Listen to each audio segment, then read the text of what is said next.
करना पड़ेगा officially announce करने के लिए। हाँ, कमाल का 2 कैच हो गया है कि कुलदीप का भी बहुत इंपॉर्टेंट कैच था डिकॉक का, मगर सूर्या का कैच आउटस्टैंडिंग था, क्योंकि मैच गेम चेंजर बोलते हैं ना अमन, वो गेम चेंजिंग मोमेंट था जिधर अपने को वो मौका मिला है।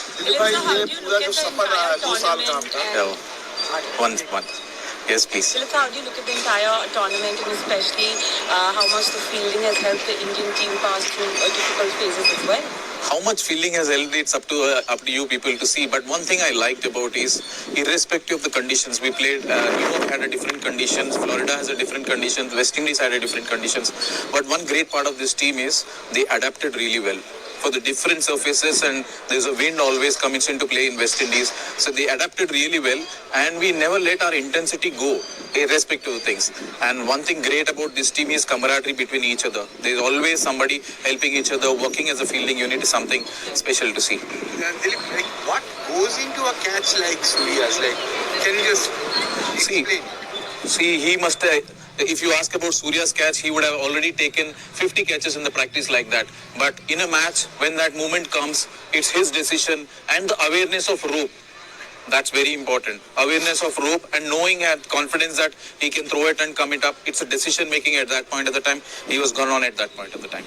Dilip bhai, when you're having day matches यहाँ पर हैं और white ball, white sky, white clouds, कितना difficult हो जाता है high catches?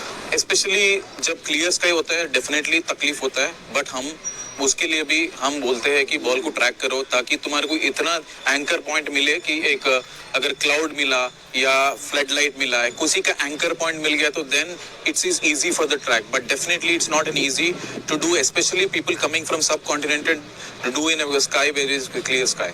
दिलीप भाई, ये कितना चैलेंज होता है जब आपके पास एस्टैब्लिश प्लेयर होते हैं, उनका एक सर्टन फील्डिंग स्टैंडर्ड पुराने टाइम से, नए खिलाड़ी इजी या डिफिकल्ट क्या रहता है नए प्लेयर से हैंडल करना या पुराने जो हैं उनको? बट इसमें पहली बात मैं क्रेडिट देना चाहता हूँ प्लेयर्स के लिए, बिकॉज इतना शेड्यूल में भी फिर भी उन लोग जब ऑप्शनल प्रैक्टिस होता है most of our practice sessions, उसमें उन लोग खुद रिस्पॉन्सिबिलिटी लेके आते हैं, so that's a credit for the players.